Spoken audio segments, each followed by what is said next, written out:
Salut tout le monde, j'espère que vous allez bien tous et toutes. On se retrouve oui pour une vidéo donc WWE SmackDown. Et on le voit, derrière ils sont quatre, ils sont beaux comme des petits gardons.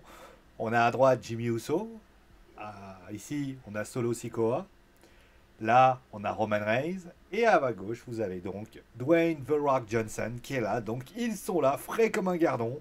Alors il s'est pas passé que ça, bien évidemment, à WWE SmackDown. On va bien sûr revenir sur l'intégralité du show, même si voilà, le show était surtout, il y avait ça, clairement, mais il y avait également voilà, des matchs de qualification pour l'Elimination Chambers. Donc il y a eu 2 qualifiés pour les garçons. D'ailleurs, ça y est, on a les 6 qualifiés pour les garçons. Ça nous permet justement de faire un petit pronostic de ce qui pourrait arriver. Et puis il y a également, eh bien, pour les filles, il en reste une qui n'a pas encore été désignée, qui sont en nombre de 5. Mais concrètement, voilà, on saura a priori à Raw qui sera la dernière participante qui participera donc à l'Elimination Chambers, pour ainsi dire. Donc, allez, trêve de bavardage, on va commencer tout de suite avant de parler bien sûr de la nouvelle Bloodline. On va commencer tout de suite avec Kevin Owens. Kevin Owens qui s'est imposé face à Dominic Mysterio. Bien aidé d'ailleurs par un certain R-Truth. Alors on va en parler d'ailleurs de ça, on va parler de plusieurs choses. R-Truth, donc Kevin Owens qui gagne. Bon, le match était pas mal, hein, clairement, c'était pas une mauvaise rencontre, je dirais même plus. Je trouve que la rencontre était plutôt bien amenée. Dominique a été plutôt bon, voilà, clairement. Après, si j'ai une remarque à donner sur cette rencontre, bah, c'est finalement l'attitude de d'Art-Truth en fait qui me gonfle à plus au point. Après, j'ai toujours dit, hein, c'est ce que j'ai dit à Monday Night Raw, c'est qu'en fait, il est pas là où il doit être, puisque je rappelle hein, que pour information, il doit être avec le Miz qui affronte à ce moment-là Logan Paul. Mais comme Dominique est du Judgment Day, il traîne là. En plus, il appelle Kevin Owens le Miz. J'ai dit, ah, il y a un truc que je comprends pas. Que vous ayez envie de faire un espèce de hard truth, un sort de Eugene. Pas de souci. Je veux dire, ça peut être rigolo. D'ailleurs, le public suit, étonnamment parlant. Mais le truc, c'est que Eugene, il n'était pas non plus au point de se tromper de personne. Là, on a l'impression que le gars se trompe de personne. Il pousse le trait trop profondément. Et c'est gonflant. Et le pire, c'est que à un moment donné, ouais, ben je suis du Judgment Day, finalement, t'es plus du Judgment Day. Il n'y a pas de logique, en fait. Donc, on sait maintenant qu'il y est plus. Mais moi, j'aurais préféré qu'à la limite, il coûte le match à Logan Paul. Parce que finalement, ça aurait été plus cohérent. En plus, s'il y avait eu Dominique Mysterio qui aurait pas. Voilà, je vais vous faire un scénario. On va vous faire un scénario après. Voilà, petit teasing. Mais voilà, pour le match en lui-même, c'était un bon match. Mais la présence de R-Truth était pas du tout utile. À part tout simplement éviter que Dominique prenne un compte un peu facile. Voilà. Voilà. Donc après, on a eu donc nous avons eu Tiffany Stratton qui faisait face à Zelina Vega. Tiffany Stratton qui s'impose donc c'est pas totalement une surprise, hein, on s'attendait bien évidemment à ce que Zelina perde cette rencontre. Zelina d'ailleurs qui a bien dominé cette rencontre au demeurant. D'ailleurs, je vais en parler rapidement. D'ailleurs, on va faire un petit aparté aussi parce que les 2 matchs féminins sont un peu semblables, mais j'en parlerai aussi. Après, bon, je vais parler de la victoire de Tiffany. Après, je vais faire un melting pot des 2 rencontres parce que pour moi, il y a des choses qui m'ont un petit peu gêné. Je vais en parler rapidement. Après, Tiffany, voilà, qui gagne. Bon, on a envie de dire que c'est une petite lutteuse qui vient d'arriver. Elle aura sa possibilité de participer à l'Elimination Chambers. Bah écoutez, tant mieux pour elle. C'est une bonne nouvelle. Après, les interventions d'Electra Lopez sont bien amenées, puisque finalement, c'était intéressant de voir concrètement la WWE voilà, continuer dans ses rivalités avec la LWO. C'était plutôt bien amené. Donc ça, c'était plutôt bien. Donc voilà. Donc ça, c'est quelque chose de bien. Voilà. Ça, on va dire que c'était plutôt bonne chose. Le match, bah, on va le dire clairement, il est comme l'autre, il est assez sens unique. Mais ça, je vais le laisser pour Naomi contre Alba Fire parce qu'il est encore plus criant, pour ainsi dire. Bon, on passe après. Alors, on va parler rapidement de ce match. Alors, c'était pas vraiment un match puisque les Authors of Pain ont vu de petits gars de NXT débouler et ça s'est transformé en tout simplement en Destruction Derby. Alors, si je peux me permettre d'émettre une opinion, et je vais le faire quand même, même si vous n'êtes pas d'accord, bah, les Authors of Pain sont arrivés, ils en ont pris donc à ces deux-là. Moi, la question que je me pose, c'est que depuis quelques semaines, les Street Profits, donc si j'ai bien compris, sont avec B-Fab et Bobby Lashley. Ils ne sont pas intervenus à WWE Raw pour essayer de coûter le match. Alors, vous voyez par exemple ce qui s'est passé avec Zelina Vega est relativement cohérent. Zelina, eh bien, est une lutteuse en rivalité avec, avec notamment les Legado de Fantasma, et notamment, donc, à ce moment-là, Elektra Lopez. Donc, il est, on va dire, relativement logique que la WWE fasse combattre et coûte le match, entre guillemets. Le truc, c'est que là, à aucun moment, tu as les Street Profits ou Bobby Lashley, voire B-Fab qui vient aider cette équipe de NXT. En tout cas, qui ne vient pas leur prêter main forte. C'est-à-dire qu'on est dans une situation où les mecs ils gagnent, facile. Alors vous allez me dire, oui, mais il fallait les mettre en avant. Je pense que les Authors of Pain, il n'y avait pas besoin de les mettre autant en avant. Et j'ai envie de dire, d'ailleurs, il y aura un spoil la semaine prochaine, je vous garderai ça bien évidemment. D'ailleurs, vous attendez pas à un show de dingue la semaine prochaine. Là, ça va être un sacré show de transition. Là, ils ont simplement fait un show Elimination Chambers. Et je vais en parler après pour la conclusion. Et donc, là, on a les Authors of Pain, Aka et Zera, Aka et Aka, Hazard, je crois, Hazard qui gagnent le match. Et puis voilà, quoi. Mais il n'y a rien de... Ouais, il n'y a rien de transcendant, quoi. Je veux dire, moi, j'aurais préféré que on ait concrètement, du côté du Final Testament, un résidu des Street Profits, voire de B-Fape, qui essaye un petit peu de faire quelque chose. Là, c'est vrai on n'a pas eu grand-chose, et honnêtement, moi, ça m'a pas super emballé, et j'ai trouvé ça un peu nul, pour ainsi dire. Voilà. Donc après, on a eu le... Ah bah tiens, j'ai oublié. Attends, je les ai inversés, je crois. Je les ai inversés, non? Ah non, je l'ai oublié. Bon bah écoutez, je l'ai oublié. Bah tiens, ça va me permettre de parler de Naomi concrètement. Bah tiens, je voulais en parler. On va parler rapidement, voilà, de Naomi contre donc Alba Fire. Alors, elle devait combattre, vous l'avez forcément compris, elle devait combattre à juste titre donc devait y avoir un affrontement entre Naomi et Chotzi, mais il s'est avéré que il y a eu une blessure, notamment à NXT, et que concrètement, il a fallu trouver une autre alternative, et donc voilà ce qu'il en est. Donc c'est Alba Fire qui a été choisi. Moi, je vais dire les mêmes choses pour Tiffany. D'ailleurs, Triple H a cette fâcheuse tendance, on ne sait pas trop pourquoi, de faire une dominance puissance et de ne pas laisser le lutteur ou la lutteuse, dans ce cas-là méconnu, de pouvoir faire évoluer ce qu'elle est capable de faire. Naomi, elle arrive, on sait tous qu'elle va gagner. Je veux dire, c'est encore plus criant que le match avec Tiffany Stratton. Tiffany, on a besoin de la voir sur un ring. On a besoin de savoir si concrètement, elle va pouvoir nous apporter quelque chose. Alors certes, c'est une heal, mais ça n'empêche pas qu'elle doit avoir ces petits moments où on se dit « Ah ouais, non mais là, elle est pas mal ». Dans le cas de Naomi, Naomi, on la connaît. Alba Fire, personne ne la connaît. Son entrée est pas mal, elle arrive, et manque de peau, je vous le donne en mille, bah, Naomi, elle en fait une ratatouille. Il y a quelques moments voilà, où Alba Fire réagit, mais ça reste trop léger. Je veux dire, à part s'ils avaient prévu... Parce que c'est pas parce que tu as changé d'adversaire, parce que malheureusement, il y a eu ce qui s'est passé, et on embrasse très fort Chotzi, on espère qu'elle ira beaucoup mieux très rapidement. Mais moi, ce qui me gêne dans cette histoire, c'est que à aucun moment, d'ailleurs, on va le citer dans les 4 matchs, hein, on va faire de la conclusion, ça d'ailleurs, je le dis déjà, à aucun moment tu transpires pour Naomi. À aucun moment tu te dis, ce match-là, Naomi va le perdre. Et ça, c'est problématique parce que tu es face à un lutteur, à une lutteuse qui, on ne sait pas qui c'est. Alors oui, tu vas me dire, oui, mais c'était prévu, il était obligé que ce soit pas elle qui gagne. Je l'entends, les amis, et je remets pas ça en cause. Ce que je remets en cause, c'est tout simplement que la WWE ne laisse pas cette magie. Je l'ai déjà répété plusieurs fois. Quand vous avez du catch, le catch, on sait tous ce que c'est.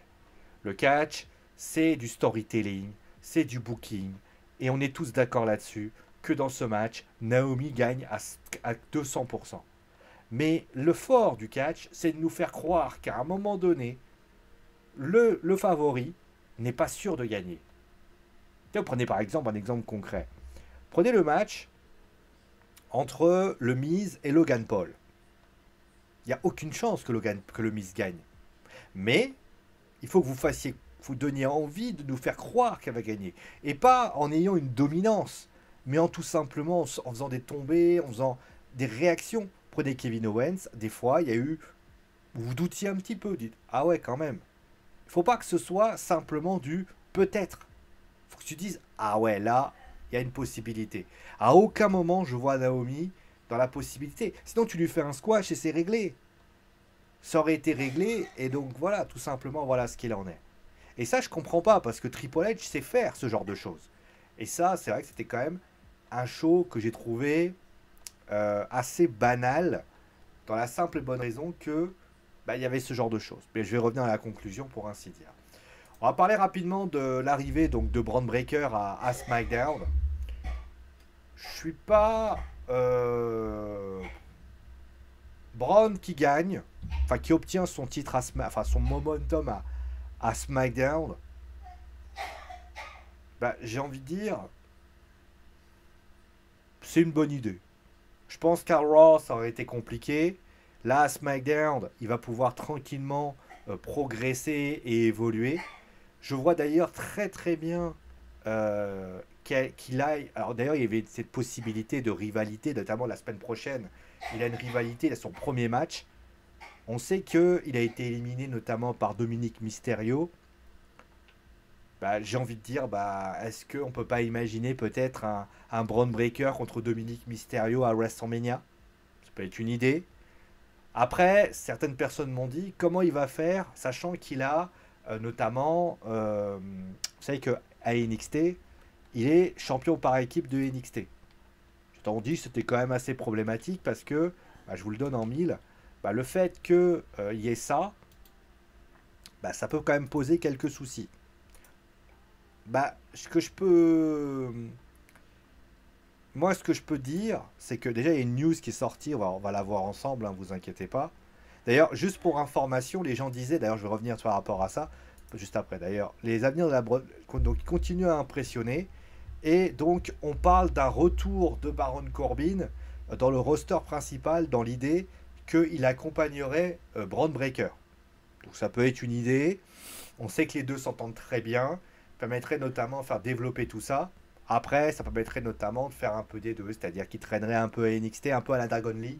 Ça lui permettrait de faire une transition plus simple. Et ce serait quand même plutôt intéressant. En tout cas, le personnage me plaît. Il a fait de belles choses à NXT.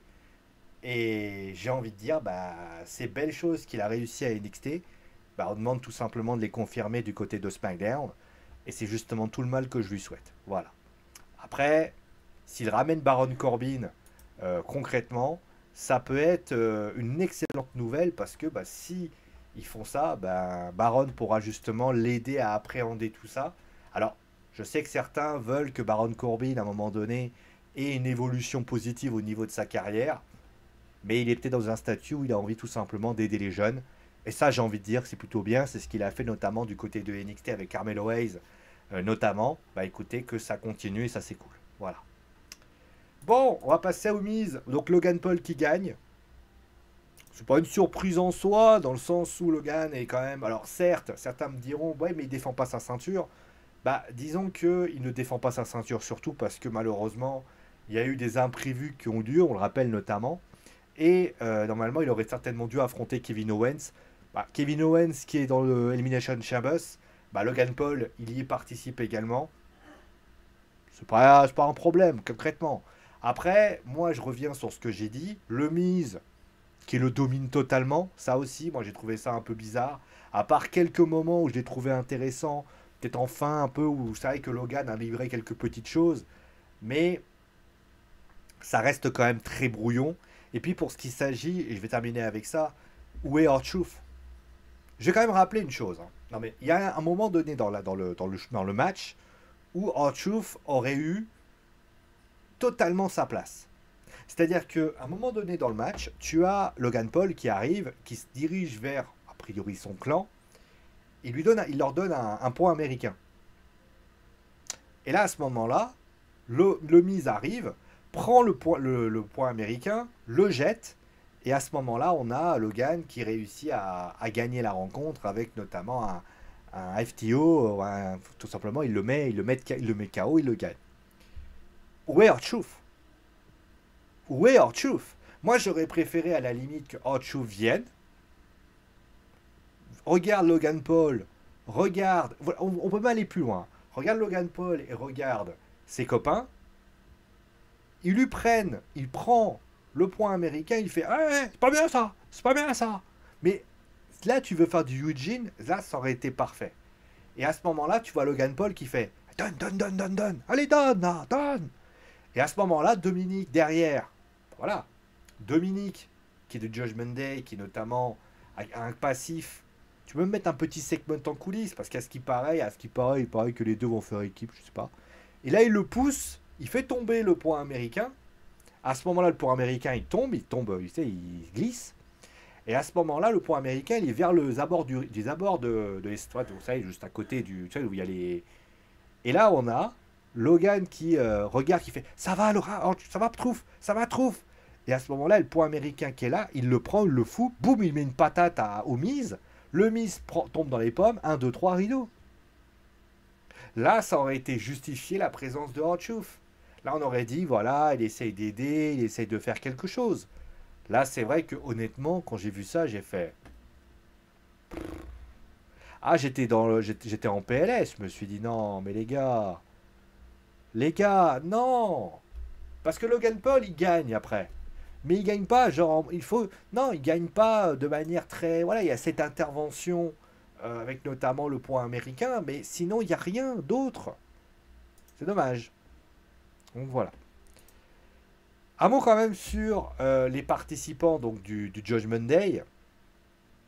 Donc, on aura donc très clairement, je vais vous faire le topo. On va le dire clairement, hein, on va même pas tourner autour du pot. Il y a 5 lutteurs de SmackDown, il y a un lutteur de Raw. Voilà, il y a Drew McIntyre qui est de Raw.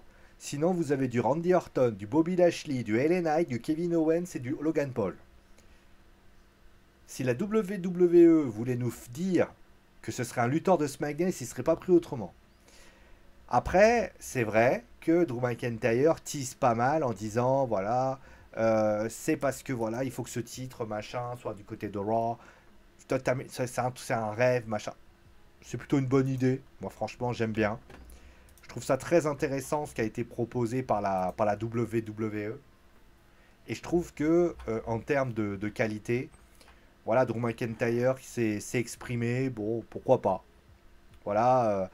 Il lui dit voilà que ça a été volé, pourquoi pas. Mais c'est vrai que quand tu regardes les 5, il reste 5 lutteurs de SmackDown et un lutteur de Raw, tu vois clairement que si c'est pas... Alors, après on peut faire un petit prono. Si, à mon avis, ça sera pas... alors, on va faire le calcul. Hein. Je ne pense pas que ce soit Bobby Lashley. Bobby Lashley pour la simple et bonne raison que Bobby...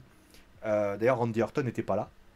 Randy Orton n'était pas là non plus la semaine prochaine, donc ça peut vouloir dire une chose, c'est que Randy Orton n'est pas au mieux et qu'il est là pour faire la forme. Donc on n'a pas, donc à mon avis, Kevin Owens et Logan Paul, ça va continuer.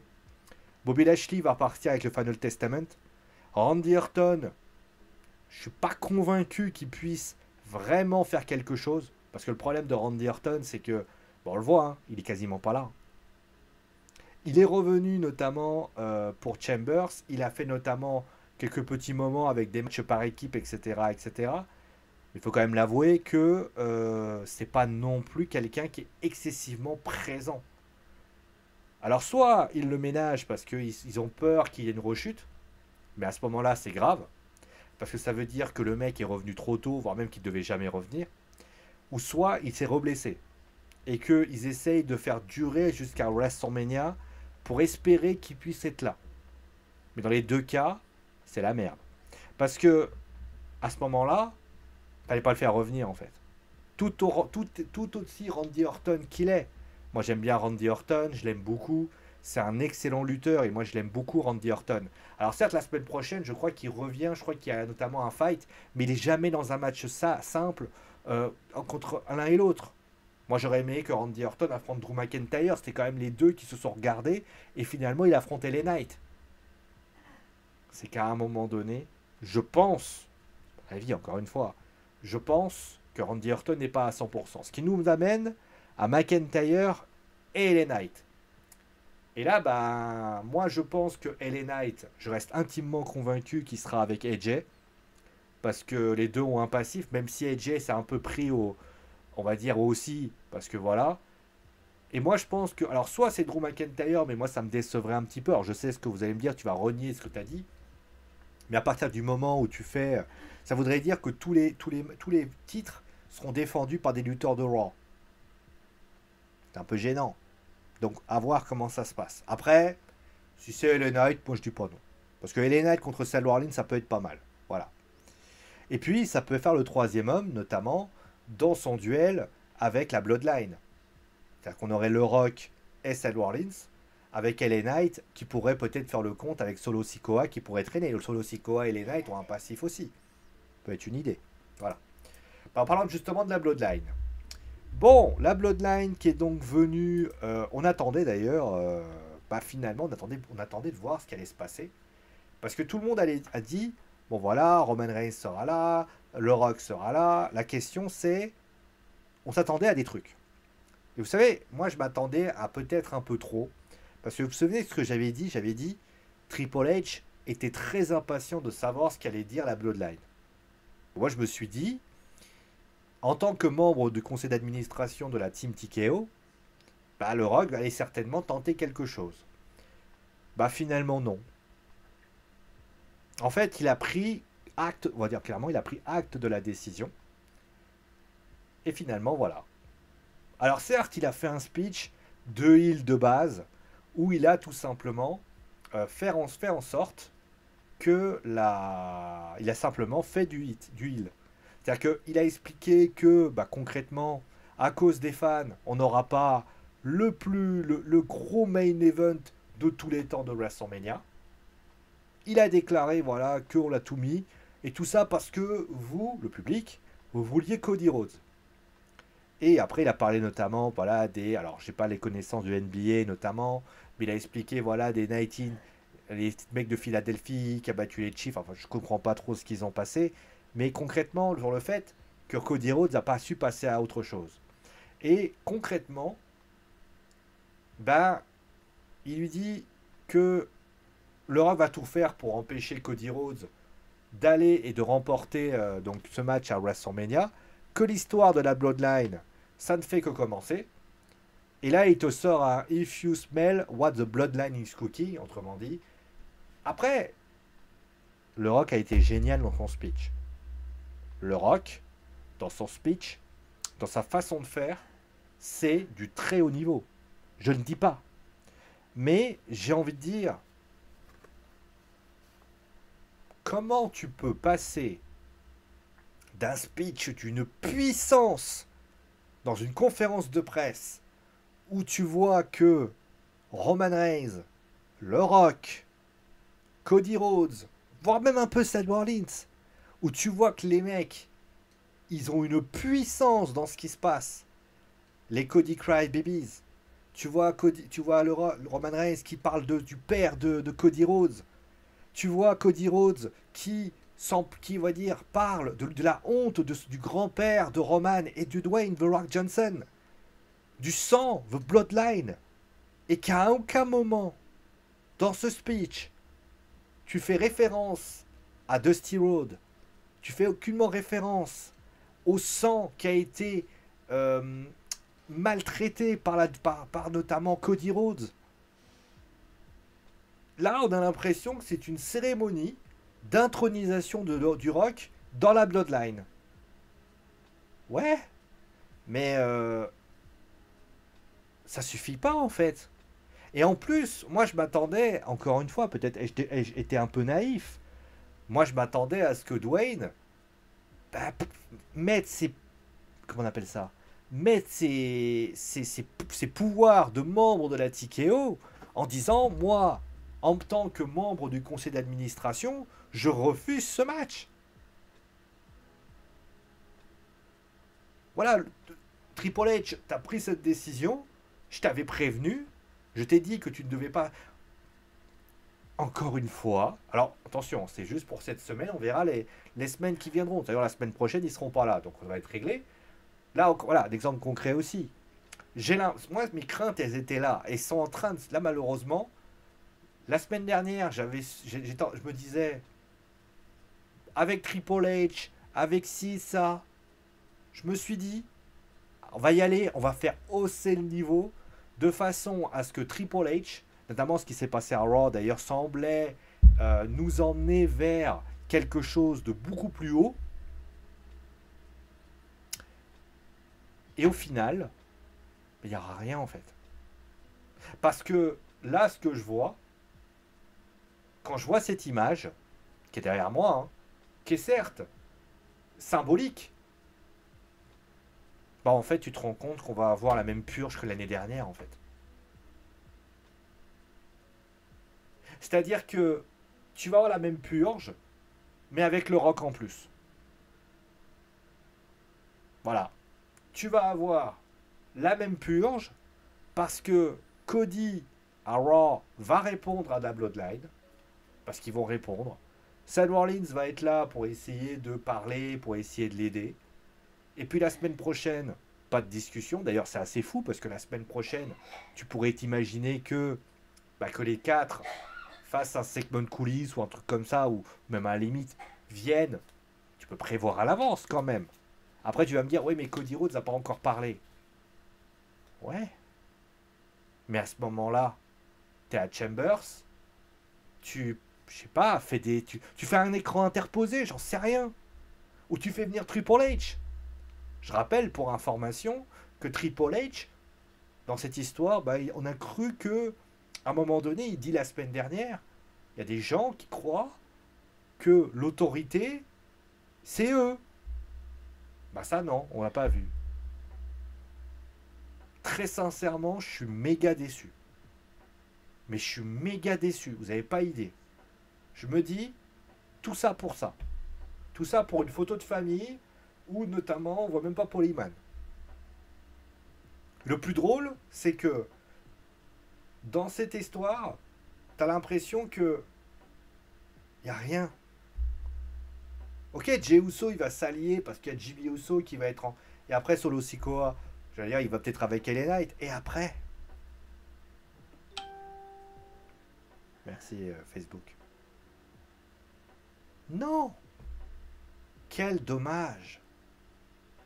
Je comprends pas la WWE, vous voyez. Triple H, t'as une autoroute. Me dis pas que, certes, il fallait peut-être changer des plans, ou j'en sais rien. D'ailleurs, ceux qui disent, ouais, mais c'est le Rock qui a décidé. Il faut savoir que le segment de la Bloodline n'a pas été fait par le producteur là en question dont on disait. Ça a été Michael Hayes. Michael Hayes, c'est une personne qui gère la WWE. Donc, je comprends même pas ce segment. Alors certes, Dwayne a peut-être choisi certains propos et c'est comme ça. Mais s'ils partent dans un délire, qu'ils aillent jusqu'au bout. Donc ça nous donne quoi concrètement? Ça nous donne un show mauvais en fait. C'est un show à la hauteur... En fait, la semaine dernière, on avait vraiment un super show. Franchement, le show était génial. Il y avait des matchs, il y avait de l'intensité, il y avait tout ce qu'il fallait. Oui, j'ai chaud. Hein. Je ne fais pas un striptease. Hein. Mais concrètement, j'avais adoré. Là, tu as qualifié des gens dans des matchs où les conclusions étaient déjà actées, signées. À part le premier match, à la limite. Mais sinon, il n'y a rien.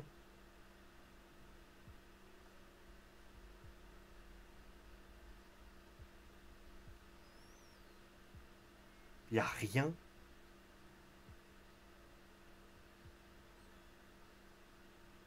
Les gars, vous voulez faire des matchs à élimination à la limite.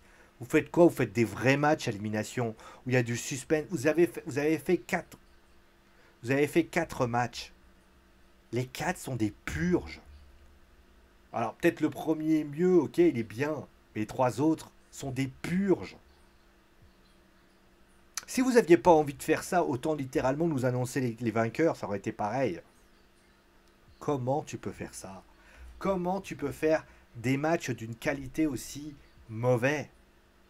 Moi, je comprends pas que d'un côté, tu as Cody Rhodes qui littéralement prend des risques, affronte Drew McIntyre, il a affronté Drew McIntyre qui affrontait les Knights. Donc ça quand même, il y a de la castagne. De l'autre côté, tu as ça. Soit tu as trop peur de faire que ça soit tu as trop peur qu'il y ait de la casse parce que ça peut arriver, hein, on a vu Chotzi là dernièrement. Mais à ce moment-là, tu fais pas de show en fait. Là, c'était nul. Le show est mauvais. Et pourtant, il y a matière à faire des trucs intéressants. Mais c'est ni fait ni à faire.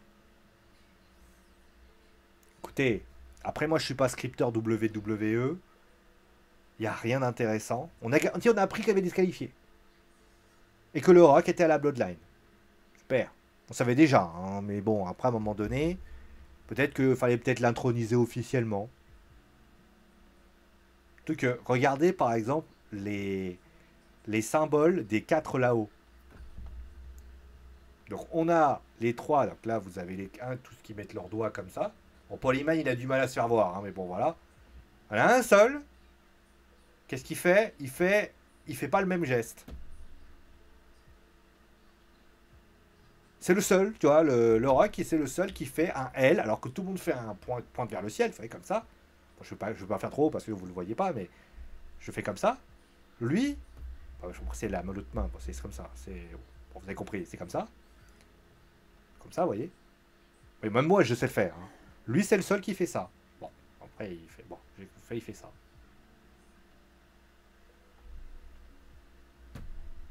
Après, on va encore me dire que le Rock, à un moment donné, il est intéressé par le business. Le mec, il n'a même pas à faire un symbole comme il faut. À partir de là, hein, que ce que je vous dise, moi. Sur ce, je vais vous laisser. Comme on dit en jargon, hein. Pour l'instant, c'est WWE Rock qui me plaît. C'est incroyable. Ça n'arrive pas à faire 2 shows bons shows. C'est un truc de fou. Voilà, c'est comme ça. Et la semaine prochaine, attendez. Ah oui, juste pour info. La semaine prochaine, vous le débriefez à SmackDown. Parce que si c'est une purge comme celui-là, je peux vous garantir que je vais pas me ruiner ma santé pour ça. J'ai autre chose à foutre.